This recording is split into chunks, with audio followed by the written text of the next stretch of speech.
हाँ जी, आज हम एक्स्ट्रा क्वेश्चंस ट्राई करते हैं प्रोबेबिलिटी के। तो इसमें आपका पहला क्वेश्चन हमने लिया, one card is drawn at random from a well shuffled deck of 52 cards if each card is equally likely, if each outcome is equally likely calculate the probability that the card will be a diamond। देखिए आपने एक ही card निकाला है, ठीक है। as you have studied in 10th class, either you can calculate it with that method या फिर आपको जैसे मैंने कॉम्बिनेशन बताया, you can do it by using that. आपके डायमंड के कितने कार्ड्स होते हैं? डायमंड के कार्ड्स देखिए, वैसे अगर हम देखें इसको कॉम्बिनेशन याद करो बिल्कुल, क्योंकि हमें चूज करना है। टोटल कार्ड्स होते हैं 52, उसमें से जो हमें चाहिए पहले वाला एक डायमंड कार्ड चाहिए। डायमंड होते हैं 13 एंड रिमेनिंग अदर्स कितने हो गए? अदर्स हो गए आपके कितने? 52 में से ये निकाल दीजिए तो 39। ओके, अब आपने कार्ड कितना चूज करना है? वन कार्ड चूज करना है, वो वन डायमंड में से ही होना चाहिए। तो यानी इनमें से कुछ नहीं होना चाहिए। तो आपकी जो रिक्वायर्ड प्रोबेबिलिटी बन गई, your required probability will be written like this, it would be, देखिए 13C1, इस 13 में से एक चूज करना है, इस 39 में से कोई नहीं है। टोटल कितने हो गए? 52 में से टोटल कितने हैं? 1। तो अब 13C1 होता है 13, 39C0 होता है 1, 52C1 होता है 52। तो 13 by 52 means 1 by 4। Either by using the proper concept you can do, और by जैसे आपने डायरेक्ट सीखा हुआ है, total number of the favourables cases divided by total number of outcomes, वैसे कर लीजिए। लेकिन ये एक प्रॉपर कॉन्सेप्ट से मैंने आपको यहाँ पर बताया है कि कैसे करना है। Now come to next one. इसमें अब हम करते हैं, अगला है नॉट एन एस। एस नहीं होना चाहिए। Second is not an S. Late us do how. अब इसमें अगर एस नहीं चाहिए तो पहले चलिए अब दोबारा से हम 52 कार्ड्स को डिवाइड करते हैं, क्योंकि उसने बोला एस नहीं, नॉट एन एस। तो अब हम 52 कार्ड्स को फिर दोबारा डिवाइड करते हैं। कितने पार्ट्स में? एक तो हमारा एस होगा, एस। एस कितने होते हैं जी? Only 4 aces and remaining others कितने हो गए फिर? 48। अब हमें चाहिए एक कार्ड और वो एस में से चाहिए, इधर से कोई नहीं चाहिए, ठीक है। तो अब उसने बोला, अगर तो बोलता है एस चाहिए तो मैं बोलती 4C1 डिवाइडेड बाय 52C1, लेकिन उसने बोला हमें एस नहीं चाहिए, यानी हमें यहाँ सॉरी इधर एस नहीं चाहिए, तो हम इधर बोलेंगे एस नहीं चाहिए। तो यानी कि आपको किधर से कार्ड चाहिए? आपको कार्ड अदर्स में से चाहिए, एस नहीं चाहिए, नो एस। तो आप बोलेंगे 48 में से आपको 1 चाहिए, क्योंकि आपको एस नहीं चाहिए, एस में से 0 कार्ड। अब ये टोटल कितना हो गया? 52 में से टोटल कितना चाहिए? यहां से देखो 1, तो 48C1 हो गया 48, 4C0 का मतलब 1, 52C1 का मतलब 52। कैलकुलेट कर लीजिए, 12 by 13 is your answer. Now come to next. अब नेक्स्ट है अ ब्लैक कार्ड। एक ब्लैक कार्ड चाहिए। हमने जो टोटल 52 कार्ड्स हैं उसको किस में डिवाइड करना है? ब्लैक कार्ड, ठीक है। तो अब फिर दोबारा से 52 कार्ड्स हैं हमारे पास टोटल। अब हम ब्लैक कार्ड, हमारा फेवरेबल क्या है, तो हम ब्लैक कितने होते हैं जी? 26। अदर्स कितने हैं? वो भी 26। अब हमें चाहिए एक कार्ड, है ना। वो एक कार्ड जो चाहिए वो ब्लैक चाहिए, तो ब्लैक के नीचे 1, ये जो बाकी अदर्स हैं उनमें से कोई नहीं। तो अब यानी हमारी रिक्वायर्ड प्रोबेबिलिटी होगी कि आपको ब्लैक जो 26 हैं उसमें से टोटल कितने चाहिए आपको कार्ड? 1 card you need. 26 में से आपको एक चाहिए, रिमेनिंग 26 में से कोई कार्ड नहीं चाहिए। टोटल कितने हो गए ये? 52। 52 में से आपको ये टोटल कितने चाहिए? 52C1। तो ये आपका 26C1 26, 26C0 1, 52C1 52। आंसर आ गया आपका 1 by 2, ठीक है जी। तो these three parts have been done. Let us move to head. Move ahead. हाँ जी, नेक्स्ट है हमारा नॉट अ डायमंड। एक तो इस तरीके से कर सकते हैं, not a diamond means 1 minus probability of diamond करके आप कर सकते हैं, या फिर नॉट अ डायमंड जैसे अभी हम पीछे कर रहे थे बिल्कुल उसी तरीके से यहाँ पर भी करते हैं। तो इसमें आप देखिए टोटल कार्ड्स कितने होते हैं 52। उसने बोला नॉट डायमंड, यानी डायमंड वालों को आप पहले अलग कर लो। डायमंड हो गए आपके, यहाँ पर मैंने ये 1 मिनट, ये डायमंड मैंने बनाया है। ये डायमंड के कितने होते हैं जी, ये होते हैं 13। अब रिमेनिंग जो नॉट डायमंड है, नॉट डायमंड कितने हो गए जी, नॉट डायमंड वो है 39। ठीक, टोटल 52 कार्ड्स को 2 पार्ट्स में डिवाइड कर दिया, 13 प्लस 39। अब हमें क्या चाहिए, 1 कार्ड, और नॉट डायमंड में से चाहिए, वो डायमंड नहीं चाहिए ये भी, तो हम इसको ऐसे भी कर सकते थे, नॉट डायमंड चाहिए तो आपको 39 में से 1 चाहिए, रिक्वायर्ड प्रोबेबिलिटी 39 में से 1 चाहिए, इस 13 में से 0 चाहिए, डिवाइडेड बाय टोटल। टोटल क्या है 52, 52 में से क्या चाहिए आपको 1। ठीक है, तो 39C1 का मतलब 39, 13C0 का मतलब 1, 52C1 का मतलब 52, कैंसिल करोगे 13 3 जा 13 4 जा, आंसर आया 3/4। यहाँ पर भी आपको आंसर क्या दिख रहा है, इधर 3/4 ही दिखाई दे रहा है। ठीक है, नेक्स्ट है not a black card. Not a black card, तो ये भी ऐसे करेंगे, आपके जो ब्लैक कार्ड है उसको इधर कर लो, और 1 minute, let us do it again. हाँ जी, तो 52 कार्ड्स है, ये ब्लैक, ये नॉट ब्लैक। ठीक है, ब्लैक 26 होते हैं, नॉट ब्लैक भी 26 होते हैं। 52 को हमने 2 पार्ट्स में डिवाइड कर दिया, ब्लैक एंड नॉट ब्लैक। हमें चाहिए 1 card and that is required from not black, तो ब्लैक में से 0, तो यानी कि यहाँ 26 में से आपको चाहिए 1 और इस 26 में से आपको चाहिए 0, डिवाइडेड बाय 52 में से आपके पास है 1, तो 26C1 26, 26C0 1, 52C1 52, आंसर आ गया 1/2। या तो आप ऐसे कर लीजिए या फिर दूसरे तरीके से, नॉट ब्लैक आप 1 माइनस ब्लैक करके निकाल लीजिए या ऐसे करके निकाल लीजिए। सो this is done. Now let us do the next. Next क्या है आपका, चलिए वो देखते हैं। नेक्स्ट है a bag contains a disk of which 4 are 9 disc है। 9 डिस्क में से इसने बोला 4 रेड है, 3 ब्लू है and 2 are yellow. The disc are similar in shape and size, different नहीं है, सेम है। ठीक है, a disc is drawn, only one disk is drawn at random from the bag, calculate the probability that it will be red या yellow, third में blue, फिर fourth not blue, fifth either red और blue. चलिए red disk कितनी है 4 है, blue disc कितनी है 3 है, येलो 2, टोटल होगी 9, टोटल 9 है। पहली प्रोबेबिलिटी की रेड चाहिए आपको, रेड रेड चाहिए आपको, तो उसके लिए 4 में से, ये 4 में से आपको 1 फाइंड आउट करनी है, डिवाइडेड बाय 9 में से 1 कैलकुलेट करनी है आपको, तो ये होगी 4/9। येलो जब निकालनी है तो येलो 2 में से 1 डिवाइडेड बाय टोटल 9 में से 1। अच्छा, जैसे मैंने पिछला क्वेश्चन किया, अगर मुझे यही क्वेश्चन दोबारा उस तरीके से मैंने करके दिखाना हो तो यहाँ मैं लिख रही हूँ टोटल। ठीक है, टोटल है 9, इस टोटल 9 को हमने कैसे डिवाइड किया, red blue and yellow, red blue yellow. Red है 4, ब्लू है 3, येलो है 2। ये देखो टोटल कितनी थी, टोटल बॉल्स है 9, 9 को हमने ये डिवाइड कर दिया कैसे, 4 3 2 में।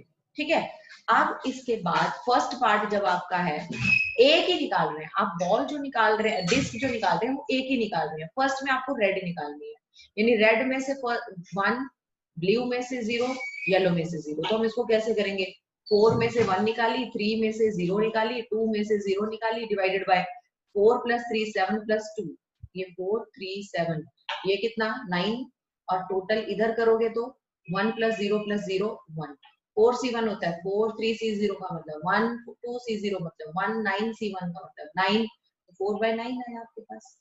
ठीक है, क्योंकि एक निकाली है इसको, तो आप ऐसे भी कर लीजिए, कोई दिक्कत नहीं है। ऐसे ही येलो के लिए करना है, ऐसे ही आपने बिल्कुल सेम ब्लू के लिए करना है। आप नॉट ब्लू 1 - ब्लू कर लेना। अगर दूसरे तरीके से करना है, ब्लू नहीं होनी चाहिए, ब्लू नहीं चाहिए, तो हम इसको फिर कैसे करें? देखो, हम टोटल जो है ना वो 9 बॉल्स हैं। ये है रेड, ये है एक बार देख लें दोबारा ऊपर, red, blue and yellow. Yellow, ये येलो, रेड कितनी है? रेड है 4, 3 है ब्लू, येलो आपके पास 2 है। ठीक है जी। अब आपको बोला गया है जो आपका नॉट ब्लू, नॉट ब्लू का मतलब आपको जो चाहिए वो ब्लू नहीं चाहिए, यानी कि इन दो में से चाहिए, है ना। तो इस क्वेश्चन के अकॉर्डिंगली जब नॉट ब्लू है तो हम 9 बॉल्स को ब्लू प्लस नॉट ब्लू में डिवाइड करेंगे। हम ऐसे नहीं देखेंगे, हम इसको देखेंगे ब्लू एंड नॉट ब्लू में। ब्लू एंड नॉट ब्लू में हमने कन्वर्ट कर लिया इसको। तो ब्लू वाली कितनी थी? ये 9 में से ब्लू वाली कितनी थी? 3। टोटल 9 है, ब्लू वाली अगर 3 है तो 6 नॉट ब्लू। तो 6 क्या है? नॉट ब्लू है। तो अब आपने जो एक बॉल निकाली है, अब एक ही निकाली है और वो बोला नॉट ब्लू में से चाहिए, तो इधर से 0 चाहिए। तो हम इसको कैसे कर लेंगे? 6C1 3C0 डिवाइडेड बाय ये total 9 and this C1। 6C1 होता है 6, 3C0 होता है 1, 9C1 होता है 9। तो this is 3 2s are 6, 3 3s are 9, 2/3। 2/3 is your answer। You can see 2/3 is written here। तो आप 1 - probability of blue करके कर लीजिए, चाहे ऐसे करके, by both you will get the। हाँ जी, अब अगला है कि प्रोबेबिलिटी ऑफ आइदर रेड और ब्लू आपको कैलकुलेट करनी है। तो इसका मतलब आपको क्या कैलकुलेट करना है? प्रोबेबिलिटी ऑफ रेड, आइदर और का मतलब यूनियन ब्लू। तो आर यूनियन ब्लू यानी probability of red plus probability of blue minus probability of red intersection blue. देखो, अगर आप एक बॉल निकालते हो तो रेड एंड ब्लू तो एट ए टाइम तो नहीं निकल सकती ना। तो this is not possible, mutually exclusive है।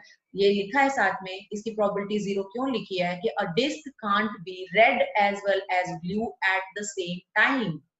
तो इसलिए ये म्यूचुअली एक्सक्लूसिव इवेंट है, इसकी प्रोबेबिलिटी 0 होगी। रेड की प्रोबेबिलिटी आप चेक कर चुके हैं, 4/9 है, ब्लू की 3/9 है, तो आपका आंसर 7/9 आ गया। ठीक है जी। Now let us do next question. Next question number ये है, हाँ, ये आपका काफी इंपॉर्टेंट क्वेश्चंस में कंसिडर होता है कि 2 students Anil and Ashima appeared in an examination. The probability that Anil will qualify the exam is 0.05 and that Ashima will qualify the exam is 0.10. The probability that both will qualify the examination is 0.02. Find the probability that both Anil and Ashima will not qualify the exam. Next है, at least one of them will not qualify the exam. See, only one of them will qualify the exam. ठीक है, पहले तो हम इनकी जो corresponding probabilities है वो लिख लेते हैं। देखिए, इवेंट क्या है? अनिल एंड अनिल ई मैंने लिया है यहाँ पर कि अनिल क्वालिफाइज एग्जाम्स, इसकी प्रोबेबिलिटी आपको दी हुई है 0.05। एफ मैंने लिया आशिमा क्वालिफाइज एग्जाम, उसकी प्रोबेबिलिटी हमें दिया 0.10। ई इंटरसेक्शन एफ का मतलब Anil and Ashima both qualify. Anil and word आ गया तो both it is intersection and the probability of that is given that both will qualify the exam is 0.02। अब इसके बाद फर्स्ट वाला जो हमें पार्ट निकालना है, both Anil and Ashima will not qualify the exam. क्या निकालना है? ना तो अनिल ने एग्जाम पास किया, बार लग गया कि वो नहीं किया, एंड बोथ यानी कि इंटरसेक्शन ना ही आपका किसने किया? आशिमा ने, यानी एफ ने भी नहीं किया, तो एफ बार हो गया। आपने डिमॉर्गन्स लॉ किया है, इसका मतलब क्या होता है? आपका ये होल पर बार लग जाएगा, और आपका होल बार कैसे हटता है? 1 - p E union F. E union F आप फॉर्मूला लगाइए P E plus P F minus P E intersection F, put their values and get their answer directly. Okay, now come. अच्छा, जो नेक्स्ट पार्ट क्या आपको निकालना है अब इसके बाद क्या है, एक बार देखें जरा नेक्स्ट पार्ट क्या है। आपको जो नेक्स्ट पार्ट निकालना है वो है B part, at least one of them will not qualify the exam. अब समझिए इसको क्या बोला है, at least one of them will not qualify the exam. दोनों में से एक या एक से ज्यादा ने एग्जाम क्वालिफाई नहीं किया। Eight least one of them will not qualify the exam. इसका मतलब प्रोबेबिलिटी क्या हमारी आएगी इसमें कि ए ने ई का क्वालिफाई हो गया, एफ का नहीं हुआ, या ई का नहीं हुआ, एफ का हो गया, या दोनों का ही क्वालिफाई नहीं हुआ, या फिर ना ई ने क्वालिफाई किया एंड ना ही एफ ने क्वालिफाई किया। ये चीज आ गई आपके पास, ठीक है। यानी एक तो हो गया ये वाला, इसको इंटरसेक्शन लगा दीजिए सब में यहां पर। इसका मतलब है ई इंटरसेक्शन, इधर तो आ गया ओनली ई ने किया, एफ ने नहीं किया। इधर है सेकेंड पार्ट में, इधर एफ ने किया, ई ने नहीं किया। इधर है दोनों ने ही नहीं किया। हमें यही बोला है ना, देखो second, eight least one of them will not qualify. एक या एक से ज्यादा क्वालिफाई नहीं कर पाते। इन दोनों में एक नहीं कर पाता, इसमें एक से ज्यादा यानी दोनों ही नहीं कर पाते। तो अब हम पीई को, ये जो फर्स्ट है ये, इसको कैसे निकालेंगे, P E minus P E intersection F, है ना, ये होता है। प्लस इसे कैसे कैलकुलेट करेंगे, इसको कैसे करते हैं, पी ओनली एफ है तो P F minus P E intersection F. उसके बाद क्या है, प्लस डिमॉर्गन्स लॉ लगा दो इसमें। डिमॉर्गन्स लॉ लगेगा तो ई यूनियन ये वाला जो है ये P E union F whole bar हो जाएगा ये, ठीक है। और ये जब आप इसको कैलकुलेट करते हैं तो आप देखते हैं P E plus P F, okay, P E plus P F, ठीक है, minus P E intersection F, okay. और ये क्या आता है आपके पास, प्लस ये क्या आएगा सिंप्लीफाई करके, 1 माइनस पीई यूनियन एफ आ जाएगा, है ना। अब मैं इधर का इरेज करती हूँ और इसको सिंप्लीफाई करते हैं आगे, ठीक है। तो ये आएगा जी आपके पास, ये देखिए पी, ये आ गया आपके पास। इसको सिंप्लीफाई, इसको ओपन करूंगी। अगर ऊपर वालों को एज इट इज लिखिए, पीई है, फिर प्लस पी एफ है, फिर उसके बाद क्या है, माइनस पीई इंटरसेक्शन एफ है, ठीक है। फिर जरा इसको ओपन करिए, प्लस 1 है, फिर माइनस पीई, माइनस क्योंकि बाहर माइनस है इसलिए मैं पीई यूनियन एफ फार्मूला लगा रही हूँ, उसके साइन चेंज करती जा रही हूँ, माइनस पी एफ, और जो माइनस होता है वो प्लस हो जाएगा, पी ई इंटरसेक्शन एफ। तो आप ये देखिए ये तो कैंसिल हो गया, ठीक है, ठीक, PE cancel by, I think there is some error, PE plus PF minus P intersection F है, और यहाँ पर minus PE, okay, let us see what is the error, let us try to find out the error। हाँ जी, इसमें हमने यहाँ पर ये एक एक्चुअली यहाँ माइनस PE इंटरसेक्शन F था, यहाँ भी माइनस PE इंटरसेक्शन F था, ये माइनस 2 PE इंटरसेक्शन F आना था, ठीक है। ये 2 टाइम्स हो जाएगा यहाँ पर। अब जब इसको सिंप्लीफाई करेंगे पीई यूनियन एफ को, ये हमने लिखा है बिकॉज ये माइनस साइन है तो साइन चेंज हो जाएंगे इसके, यहाँ पर ये माइनस है, minus P E minus P F and plus हो जाएगा पीई इंटरसेक्शन एफ। अब आपका ये माइनस पीई ये कैंसिल हो गया, ये कैंसिल हो गया, आपके पास एक तो ये 1 बचा, फिर ये पीई इंटरसेक्शन एफ है, ये -2 टाइम्स पीई इंटरसेक्शन एफ है, ये -1 टाइम पीई इंटरसेक्शन एफ आपके पास बचेगा। Now we put the value, what is that, that is minus, ये आपके पास है, आप देख लीजिए क्या है आपके पास 0.02, इसकी वैल्यू 0.02 है, तो आपके पास ये सिंप्लीफाई करके 0.98 आ जाएगा इसका आंसर। क्वेश्चन क्या था, at least one of them will not qualify. ठीक है, so this is done. Now come to next. Next C part है, only one of them qualify the exam, दोनों में से एक ने क्वालिफाई किया, सिर्फ एक। ठीक है, तो इसके लिए देखो, अगर ई ने क्वालिफाई किया तो एफ क्या है, फेल हो गया, उसने क्वालिफाई नहीं किया, या का मतलब प्लस। अगर ई का क्वालिफाई नहीं हुआ तो एफ का हुआ, क्योंकि ओनली वन इज क्वालिफाइंग। अभी आपको इसका बताया, इसका मतलब क्या होता है, ओनली ई। ओनली ई कैसे कैलकुलेट करते हैं, probability of E minus probability of E intersection F.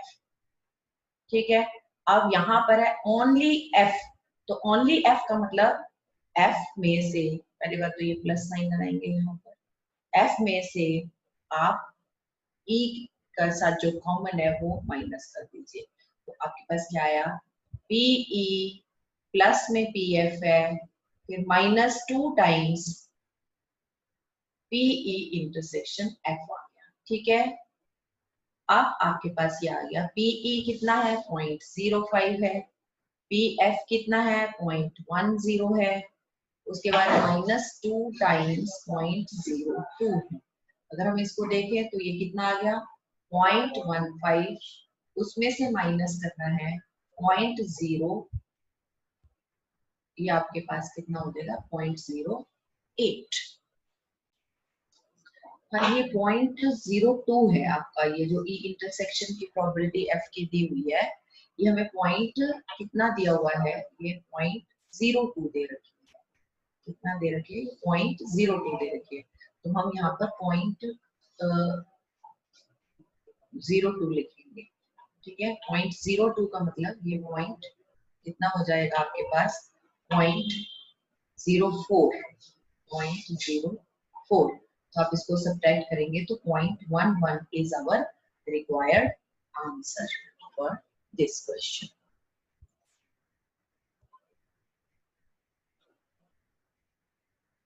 हाँ जी, नेक्स्ट जो आपका है क्वेश्चन, उस क्वेश्चन में आपके पास है, committee of 2 person is selected from 2 main. पहले आपके पास कितने हैं, मेन कितने हैं, late us write it here.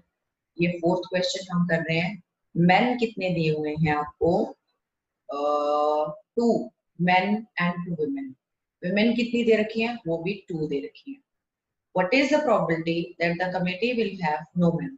पहली बात तो कितने लोग सिलेक्ट करने हैं, टोटल कितने हो गए, इसको हम दोबारा लिखते हैं थोड़ा सा, एक minute, let us write it once again. Total है आपके पास 4, टोटल है 4, और उसको कैसे डिवाइड किया, मेन एंड वुमेन। आपके पास 2 लोग, 2 men are there, look here, 2 men and 2 women are here. What is the, and you are to make a committee of 2 persons, 2 लोगों की कमेटी बनानी है। ठीक है, तो आपको what is the probability that the committee will have no men, यानी पहले पार्ट में, ए पार्ट में आपने जो 2 चूज किए हैं वो दोनों के दोनों फीमेल में से किए, तभी तो मैन तो कोई आया ही नहीं, है ना।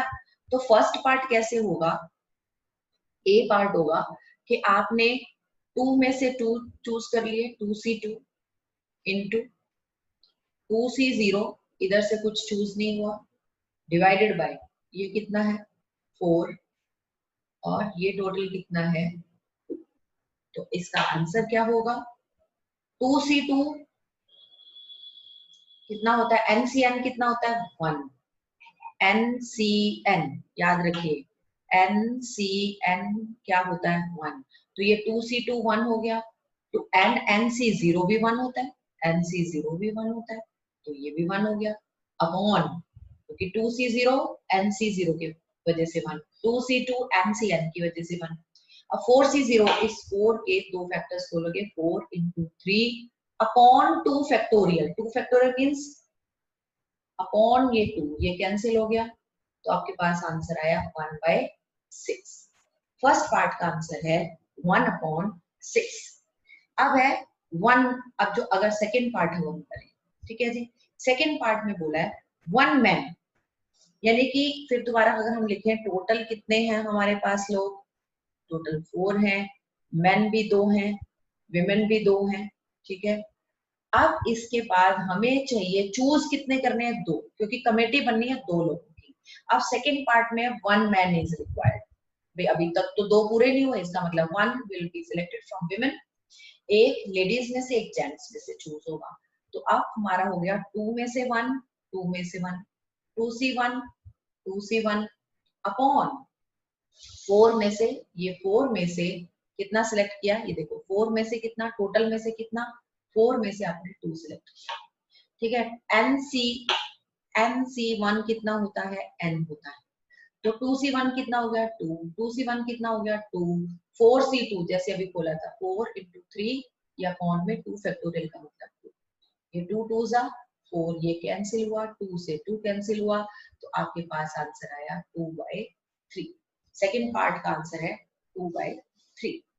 अब नेक्स्ट है सी पार्ट का अगर हम करेंगे तो उसमें कैसे, फिर दोबारा हम लिखें टोटल कितने हैं आपके पास, 4 मेन 2 वुमेन 2।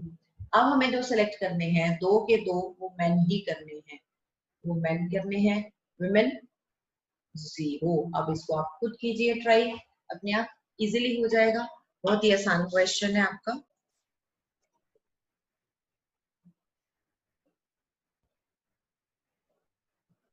हाँ जी, नेक्स्ट आपका जो क्वेश्चन है उसमें दिया है find the probability that when a man hand of 7 cards is drawn from a well shuffled deck of 52 cards, it contains all kings, second part 3 kings, third part at least 3 kings. This is very good question, very important question is also very important question also।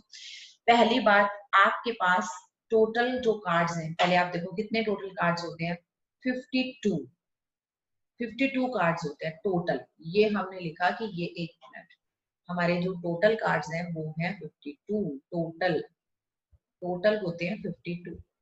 उसमें से अब हमने देखना है किसके बारे में बार बार बात कर रहा है, वो किंग के बारे में, है ना। तो हमने किंग देखे कितने हैं एंड अदर्स देखे कितने हैं, किंग्स होते हैं 4, तो इसका मतलब बाकी 48 रिमेनिंग अदर्स कार्ड्स हैं। Now how many cards you are to draw, how many cards you are to draw, you are to draw 7 cards. ये देखिए क्वेश्चन में लिखा है कि आपको 7 कार्ड्स ड्रॉ करने हैं, हमने 7 कार्ड्स अगर ड्रॉ करने हैं, फर्स्ट पार्ट है ऑल किंग्स, देखो किंग्स 4 से ज्यादा तो हो नहीं सकते, तो ऑल किंग्स का मतलब 4 के 4 किंग ले लिए आप, लेकिन कार्ड्स तो हमने 7 निकालने थे, तो remaining 3 we will calculate, we will draw from other remaining 48 cards. तो अब प्रोबेबिलिटी कैसे बनेगी, फेवरेबल की 4 आउट ऑफ 4, ठीक है, 3 out of 48 and total 7 out of 52। तो हम कैसे लिखेंगे इसको, 4 आउट ऑफ 4, 48 में से 3 डिवाइडेड बाय 52 में से 7। ये देखिए यहाँ पर ये फर्स्ट यही किया, 4C4 48, यहाँ पर देखिए 4C4 48C3 52C7, after calculation it will come out 1/7735। So it's done, ठीक है। अब अगर आप इसको आगे चलिए सेकंड पार्ट में, सेकंड पार्ट में बोला 3 किंग्स होने चाहिए, ठीक है, 3 किंग्स। अब अगर हम इसको थोड़ा सा यहाँ पर देखें, किंग्स होने चाहिए 3, किंग्स 3, ठीक। तो इसका मतलब किंग अगर 3 होते हैं तो टोटल तो 7 चाहिए, तो बाकी रिमेनिंग 4 अदर्स में से आएंगे, तो आपके 4 में से आपने 3 लिए, 48 में से 4 लिए, लेकिन टोटल 52 में से तो 7 ही आए ना आपके पास। ये देखिए आपका सेकंड पार्ट, 3 किंग्स, ठीक है, 4C3 48C4, लेकिन 58 टोटल में से 52 में से आपने कितने कार्ड्स ने है C7 40 52 C7 after calculation you will gate 9.1547 this is done अब लास्ट पार्ट है at least 3 Kings at least 3 Kings का मतलब क्या है 3 या 3 से ज्यादा किंग्स हो तो देखो भाई 3 किंग्स वाला ये केस है 3 या 3 से ज्यादा तो 4 ही किंग्स आते हैं तो पहले वाला केस और ये वाला तो आपका जो थर्ड पार्ट आएगा कि एट लीस्ट 3 किंग्स उसका तो सीधा सा मतलब है कि आप P4 जो पहले वाला फर्स्ट पार्ट था ये वाला ठीक है प्लस P एट लीस्ट 3 है ना एट लीस्ट 3 है तो ये ऐसे लिख लो इसको आप चाहो तो 3 या 3 से ज्यादा तो 4 ही किंग्स हो सकते हैं इसके अलावा तो 4 से ज्यादा किंग्स तो होते नहीं P3 के लिए इसका मतलब ये वाला 9/1547 प्लस 1/7735 को आप ऐड कर दीजिए you will get your answer so this is done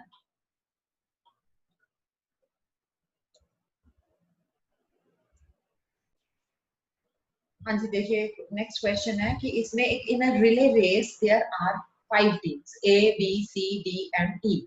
What is the probability that A, B and C finish first, second and third respectively? देखिए अब हमारे पास प्लेसेस क्या हैं कि भाई अगर कोई ये A, B, C, D and E teams दौड़ती हैं अगर रिले रेस में तो उनकी पोजीशन क्या आएगी A, B, C, D, E 5 team है तो 5 पोजीशंस होंगी first position second position third position fourth position and fifth position ठीक है अच्छा चलिए अब कौन किस पोजीशन पर आ रहा है अगर मैं टोटल आउटकम्स देखूं अगर टोटल आउटकम्स की मैं बात करती हूँ तो अब हमें नहीं पता कि भी फर्स्ट प्लेस पर पहली टीम आएगी या दूसरी या तीसरी या चौथी या पांचवी तो फर्स्ट प्लेस पर आपकी 5 की 5 टीम में से कोई भी एक आ सकती है चलो फर्स्ट प्लेस जब फर्स्ट जो आ गया तो सेकेंड प्लेस पर आने के लिए फर्स्ट प्लेस पर फर्स्ट रैंक किसी का आ चुका है तो अब एक टीम ऑलरेडी एक पोजीशन ले चुकी है तो सेकेंड रैंक के लिए अब कंपटीशन सिर्फ 4 में रह जाता है फर्स्ट और सेकेंड पोजीशन जब आ चुकी होगी तो ऑलरेडी 2 टीम्स की पोजीशन आ चुकी है बाकी की जो अब थर्ड पोजीशन उसके लिए 3 टीम्स होंगी फिर 4 और फिर सॉरी 3 फिर 2 फिर 1 लास्ट पोजीशन पर तो एक ही टीम बचेगी ना खाली आपकी लास्ट पोजीशन के लिए 3 2 and bye fundamental principle of counting total number of outcomes इनको मल्टीप्लाई करके आएंगे ठीक है जी तो 5 4 3 2 1 तो आप अगर अगर देखें तो टोटल आउटकम्स वैसे तो आपके पास कितने होंगे 60 इंटू 2 120 है लेकिन इस क्वेश्चन में अभी फर्स्ट पार्ट में आपको बोला गया है सिर्फ 1 2 एंड 3 तीन पोजीशंस के लिए ही आप फाइट कर रहे हैं पहली 3 पोजीशन के लिए बात कर रहे हैं तो हम इन पोजीशंस के लिए बात कर रहे हैं हम बाकी पोजीशंस को यहाँ से हटा देते हैं यानी फर्स्ट पोजीशन पर टोटल पहले 5 टीम्स हैं उनमें से कोई भी आ सकती है फिर फर्स्ट के बाद सेकंड के लिए 4 थर्ड के लिए 3 तो टोटल आउटकम्स जो हैं फर्स्ट सेकंड थर्ड पोजीशन के लिए आउटकम्स हैं 60 लेकिन उसने बोला फर्स्ट सेकंड एंड थर्ड पर उसने फर्स्ट पर आपको फिक्स कर दिया ए यानी सिर्फ एक ही आ सकती है फर्स्ट पोजीशन सेकंड पोजीशन पर फिक्स कर दिया बी टीम को यानी वहां पर भी एक ही टीम आ सकती है वो है आपकी बी थर्ड पोजीशन पर उसने सी फिक्स कर दिया तो वो भी आपकी है 1 तो total outcomes to get A B and C at first second and third position respectively is equal to 1 तो आपकी रिक्वायर्ड प्रोबेबिलिटी फर्स्ट केस के लिए क्या हो जाएगी वो हो जाएगी आपकी 1/60 ठीक है जी समझ आया क्यों है ये 1/60 I think it is clear to all of you. Now come to second part. What is the probability that A, B and C are the first 3 to finish in any order? ये A, B and C. What is the probability that A, B and C are first 3 to finish in any order? Assume that all finishing orders are equally likely, यानी कि अब ए B सी पहले तो इसने fix कर दिया था, ए फर्स्ट पर ही आएगा, बी आपका सेकेंड पर ही और सी आपका थर्ड पर ही आएगा। अब ऐसा नहीं बोल रहा, अब बोल रहा है आपका कि ए बी सी आए फर्स्ट सेकेंड एंड थर्ड पर ही, लेकिन वो किसी भी ऑर्डर में हो, जरूरी नहीं ए ही फर्स्ट पर हो, बी भी फर्स्ट पर हो सकता है। तो अब उसके लिए आपके total outcomes for the first 3 positions तो यही रहेंगे 60, लेकिन ये जो है ये चेंज हो जाएगा। ये कैसे चेंज होगा जी, लेट अस सी ये कैसे चेंज हो रहा है। इसके लिए ए बी एंड सी तीन ही हैं जिनके बारे में वो बात कर रहा है कि ये तीन ही first second and third position पर आ सकते हैं, लेकिन किस ऑर्डर में आते हैं वो हमें नहीं पता। तो फर्स्ट पोजीशन पर ए भी आ सकता है, बी भी आ सकता है, सी भी आ सकता है। तो first position can be filled in 3 ways at a time. A B C तीन में से एक when it is fixed at the first position, तो उसके बाद तो 2 पोजीशन बची और 2 ही टीम बच गई। तो अब सेकंड पोजीशन के लिए आपके पास 2 टीम्स बची जो कि दावेदार हैं। And when first and second position have been occupied, then only third position is left, and because first and second position have been already occupied by 2 teams, तो टीम ए B सी में से कोई 2 तो यहाँ पर ऑलरेडी आ चुके हैं, तो लास्ट पोजीशन के लिए एक ही टीम बची है। तो यहाँ पर आपके पास हो गए 6 टोटल फेवरेबल आउटकम्स। तो रिक्वायर्ड प्रोबेबिलिटी जो आपकी होगी वो हो गई आपकी 6/60 means 1/10। This is your required probability list. हाँ जी, नेक्स्ट क्वेश्चन है आपके पास कि इन अ throw of 2 coins find the probability of getting both heads or both tails। वैसे तो देखिए अगर आप 2 कॉइन थ्रो करते हैं तो टोटल आउटकम्स आपके पास आते हैं head head, head tail, tail head and tail tail. These are your total outcomes, 4 outcomes हैं।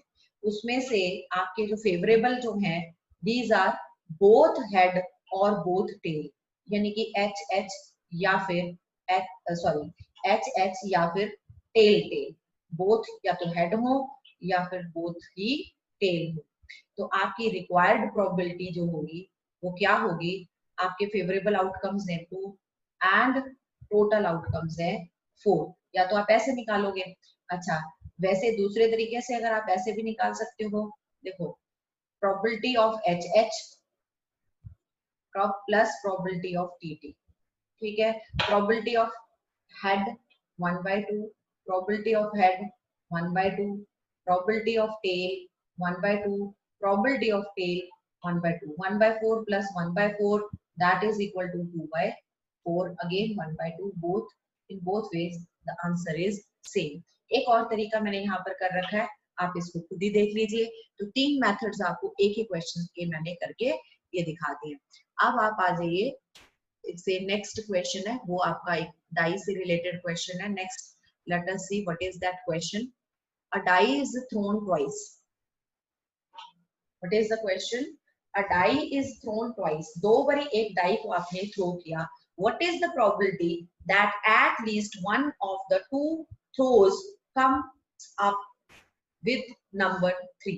पहले तो आप टोटल जो इसका सैंपल स्पेस है वो लिख लीजिए।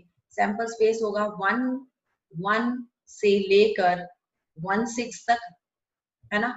2 1 से लेकर 2/6 तक, फिर 3 1 से 3/6 तक, देन 4 1 2 4/6, या फिर 5 1 से लेकर 5/6, या फिर 6 1 से लेकर 6/6 तक, ठीक है।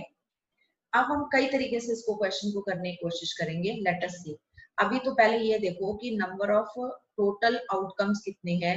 6⁻², 36 है। आप यहाँ पर देख लीजिए, काउंट कर लीजिए, चाहे 36 केसेस हैं। अब इसने बोला है कि eight least one of the 2 throws comes up with number 3। जो आपके 2 थ्रो हैं उनमें एक या एक से ज्यादा 3 हो। अब देखो हर एक में एक, जैसे यहाँ 1 3 होगा, यहाँ पर 1 3 होगा, कहीं यहाँ 2 3 होगा, यहाँ 3 3 होगा, यहाँ खैर 6 केसेस हैं आपके पास, 3 1 से लेकर 3 6 तक, यहाँ 4 3, यहाँ 5 3, यहाँ 6 3।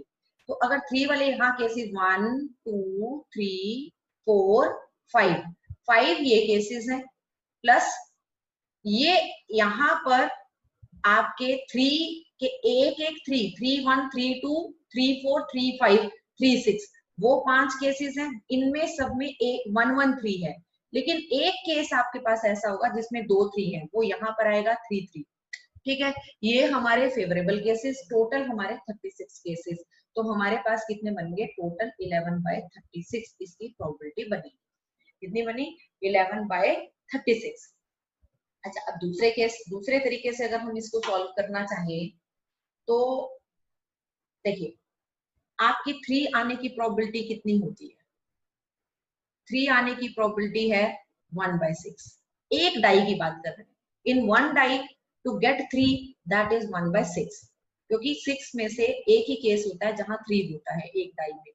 तो 3 ना आने की प्रोबेबिलिटी क्या होगी, 1 - 1/6 दैट इज 5/6। ठीक है, अब इसने बोला जब आप 2 डाई को थ्रो करते हैं तो one of the two throws are giving us at least the probability at least one of the two throws comes up 3, यानी दोनों में से एक 3 होना चाहिए, एक 3 है एक 3 नहीं है, पहले वाले पर 3 है दूसरे वाले पर नहीं है, या फिर पहले वाले पर 3 नहीं है दूसरे वाले पर 3 है, या फिर हो सकता है कि दोनों पर ही 3 हो, क्योंकि इसने बोला एट लीस्ट 1 3, एक या एक से ज्यादा पर 3, इन दोनों में एक पर 3 है, इसमें दोनों पर ही 3 आ रहा है, तो एंड है तो हम यहाँ पर इंटरसेक्शन लगा देते हैं ना।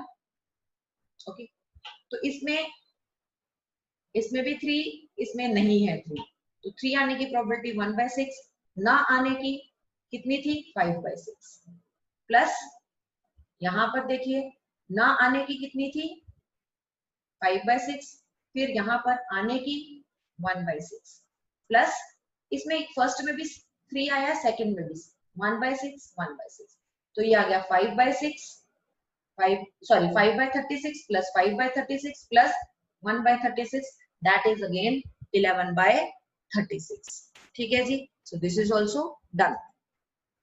इस तरीके से भी ये किया जा सकता है। हाँ जी, let us start the last question of this lecture. इस क्वेश्चन में क्या गिवन है कि क्वेश्चन में है कि from 52 cards, from 52 playing cards, one card is selected randomly, एक ही कार्ड सिलेक्ट किया है, and you have to find out what is the probability that card drawn is red. Red होगा वो कार्ड, उसकी क्या प्रोबेबिलिटी है। तो आपको पता है रेड कितने होते हैं, 26 कार्ड्स, एंड ब्लैक होते हैं अगर, यानी कि अब हमने क्या किया, टोटल जो आपके 52 कार्ड्स थे उनको हमने अब डिवाइड किया रेड एंड अदर्स में।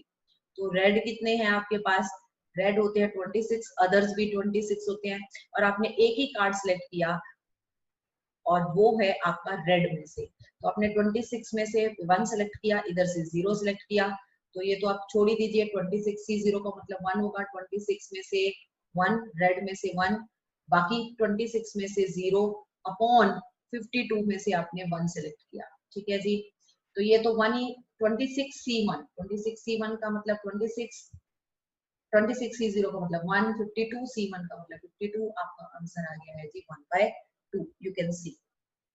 ठीक है, अच्छा नेक्स्ट आपका जो सेकंड पार्ट है वो है the card drawn is a king. अब जब आपने 52 कार्ड्स को डिवाइड करना है, वो क्योंकि आपका फेवरेबल केस जो आपको सिलेक्ट करना है वो है king, king is my favourable case, तो उसको मैंने ऊपर लिख लिया, एंड अदर्स बाकी को अलग, किंग है 4 और अदर्स आपके होते हैं 48। आपको कार्ड सिलेक्ट करना है 1 और वो भी किंग ही होना चाहिए, इधर से 0 हो गया, तो आपका 4 में से 1 सेलेक्ट करेंगे, 48 में से 0, 4C1 48C0 डिवाइडेड बाय 52 में से आपने कार्ड किया 1, तो इसका मतलब तो 1 हो गया, 4C1 का मतलब 4, 52C1 का मतलब 52, तो आपके पास आ गया 1/13। ये देखिए आपका 1/13 ही यहाँ पर आपके पास आया है। चलिए अब नेक्स्ट सी पार्ट देखते हैं। सी पार्ट में है अ card drawn is red and king, red and king, red भी होना चाहिए एंड किंग भी होना चाहिए। एंड की बात है तो अब हमारे जो फेवरेबल केसेस हैं, जो रेड एंड किंग, वो कितने हैं? आपको पता है रेड कलर के कितने किंग्स होते हैं? 2 होते हैं, एक हर्ट का, एक डायमंड का। ठीक है, तो हमारे 52 कार्ड्स जो हैं वो हमारे हो गए red king. Red and king जो है वो हमारे एक ही दो केसेस होते हैं और बाकी 50 केसेस अलग हो गए अदर्स। अब लेकिन आपने कार्ड सिलेक्ट करना है वन, वो इसमें से सिलेक्ट करना है, रेड एंड किंग में से इसमें से कोई कार्ड होना चाहिए। यानी आपने 2 में से 1 कार्ड सिलेक्ट करना है, 50 में से कोई कार्ड नहीं आना चाहिए, डिवाइडेड बाय टोटल 52 में से 1 आना चाहिए आपके पास। ठीक है, तो 2C1 का मतलब 2, 50C0 का मतलब 1, 52C1 का मतलब 52, तो आपके पास आ गया 1/26। ये देखिए ये 1/26 ही है आपका आंसर। चलिए अब आप नेक्स्ट पार्ट देखिए, डी पार्ट जो है वो है the card drawn. This is the last part of this, the last question I would say of this lecture. ये है the card drawn is either red और किंग।